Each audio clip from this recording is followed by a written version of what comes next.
It's your boy, Marquio. And we back at it again with another reaction today. Now, this is crazy. You know what I'm saying?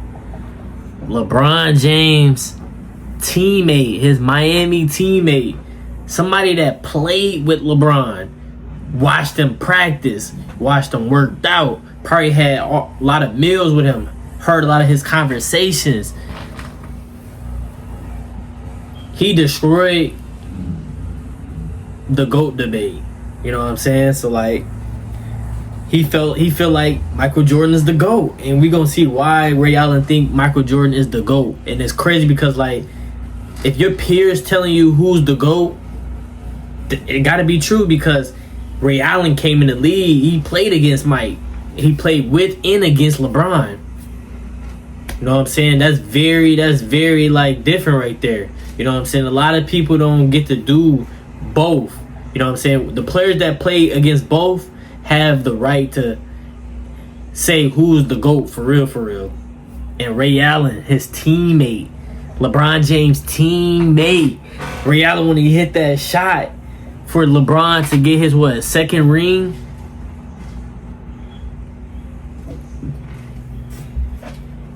This is finna be crazy, man. So make sure y'all get y'all popcorns, make sure y'all get y'all snacks, y'all drink, and make sure y'all like, comment, subscribe. Before this video start, please hit the sub button right now. It's free. I love y'all. I appreciate y'all so much. And let's get straight into this video, man.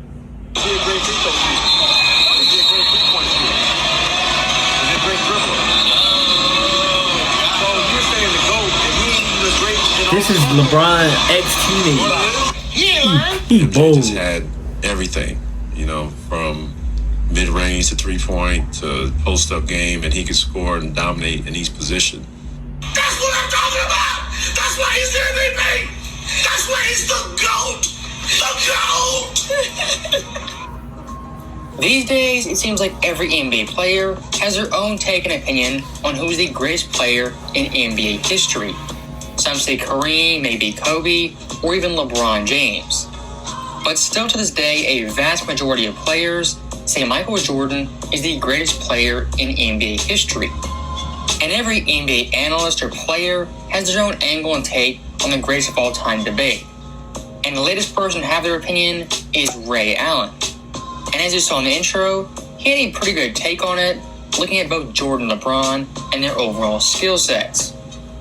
And I mean, looking at Ray, he's one of the few people in the entire world who would know his better, as he didn't just play against both of them, he was a teammate of LeBron James in South Beach.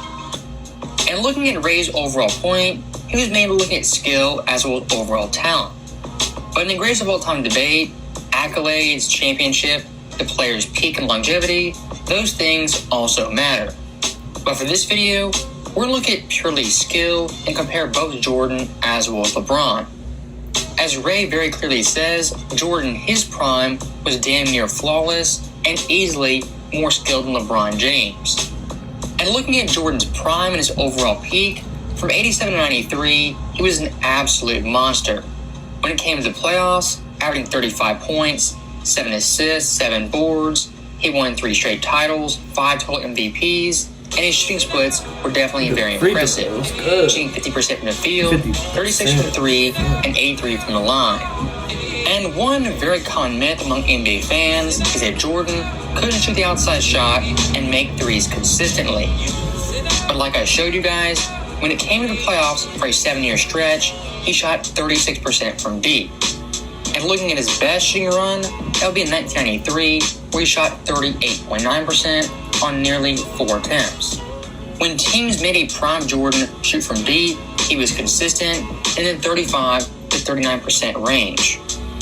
And one thing I do want to note, when it came to three-point shooting, Jordan in the playoffs got better compared to the regular season.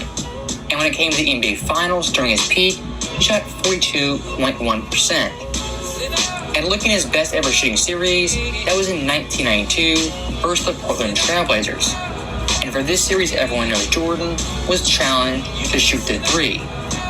Now for Portland, that game plan worked very poorly, as in Game 1, he had 6 threes and 35 points.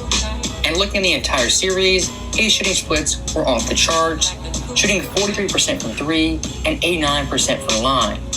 That series right there is quite literally proof. When you force Jordan to shoot threes, he shows up and he knocks them down. Wait, that's Barkley? Now compared to LeBron James in his career, many teams have exploited him for not having an outside shot. You can look at the Celtics in 08 and 2010, Dallas in 2011, and even the Spurs in 2013, as well as 2007. And looking at LeBron's absolute peak, from 2012 to 2018, he had some pretty major flaws in his game. He still put up great stats, averaging 30 points, 9 boards, 7 assists, on 51, 34, and 74 splits. But looking at his overall game, the most glaring flaw was his free throw shooting, especially late in games. As during his 7-year peak, when it came to fourth quarter free throw shooting, he shot 75%, which is around average, compared to Jordan, who in his career shot 82.9% on free throws in the fourth quarter, nearly 8% higher than LeBron James. And looking at his overall career, his free throw shooting is pretty abysmal, never being above 78%, having multiple years below 70, and a career average of 73.4%. He never had 80? And I'm not joking when I say this. You could probably make a 10-minute long mixtape of LeBron missing clutch and crucial free throws. That's how bad he is late in games.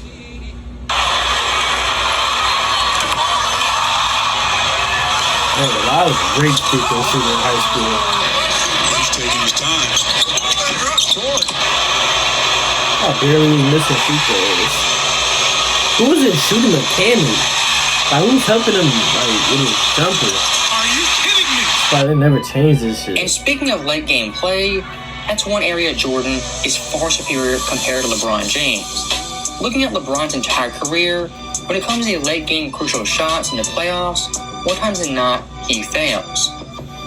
Looking at this graphic, on game time or go-ahead shots in the final 24 seconds, he shoots 35.7%. In the final 10, 39.1, and the final 5, 38.9.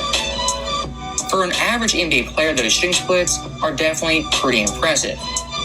But for an all-time great NBA legend, they're definitely underwhelming.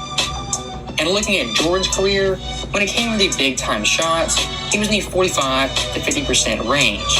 Looking at the final 24 seconds, the final 10, or even the final 5.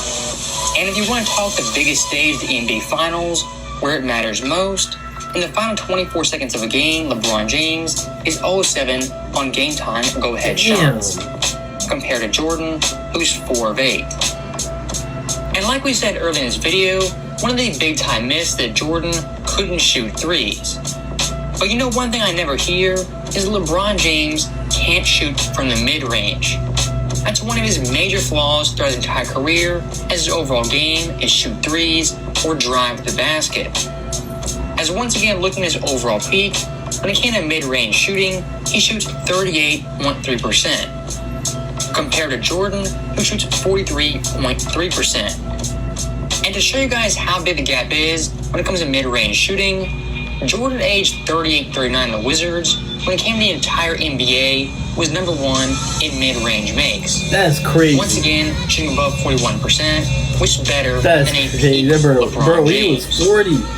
So I think looking at all those aspects, that's a pretty good concept of what skill is for an NBA basketball player. Wait. You can look at the little nuances like footwork, balance, control, and the finer details. I think Jordan, in those respects, is still better than LeBron. And looking at a peak Jordan, when you're looking for overall flaws, there's very few, if any. As he's a great scorer, he can shoot the 3, the mid-range, he was a lead defender, he was clutch, he made his free throws, and was a great passer as well as rebounder. Arguably his only flaw was low post defense on centers as well as power forwards. Besides that, he was damn near flawless and easily one of the most skilled basketball players in NBA history. And look, LeBron James in his own right, he is very skilled and he is spectacular. But if you ask someone on the street who's the most skilled basketball player of all time, I guarantee you're not going to hear LeBron's name. I gotta You'll hear cut Jordan, grass. Kobe, maybe Curry or Larry My Bird. fault, yo. Yes, LeBron James, he is highly skilled, but among the best players of all time, his overall skill level simply does not compare. And when it comes to Jordan versus LeBron debate, Ray Allen is 100% right.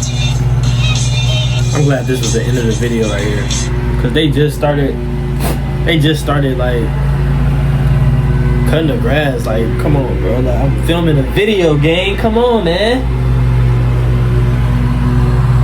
That's why I was waiting. They just do it at the wrong time. But y'all let me know in the comments down below, all the OGs or like some, or even my peers that's my age, what was the first time you seen Mike and you was like, damn? Like, when was that first time when you watched him or even seen him was like, dang, this man crazy? And y'all let me know down below in the comments, why do y'all think Michael Jordan, if you take all the accolades and everything, just take everything from Jordan, take everything from LeBron, and y'all at a park, y'all playing 5v5, you see Michael Jordan and you see LeBron James. Who are you taking? Now that's a tough question. You taking the 6'6"? You know, we talking about primes too. 6'6" Mike or 6'8" LeBron James? They at a park right now. Who y'all picking, man? Y'all let me know down below. And shout out to Ray Allen, bro. Ray Allen, he ain't scared to say what's on his mind. That's what I like about Ray Allen. When it comes to like basketball, we don't see Ray Allen like that as much on interviews and stuff like that, but he pick him up here and there. But one thing he was not afraid of is to admit that LeBron is not the GOAT and Michael Jordan is the GOAT. You know what I'm saying? And that's tough. But y'all let me know in the comments how y'all feel about all that, man. Make sure y'all like, comment, subscribe. I'm gonna see y'all in the next video. I'm out.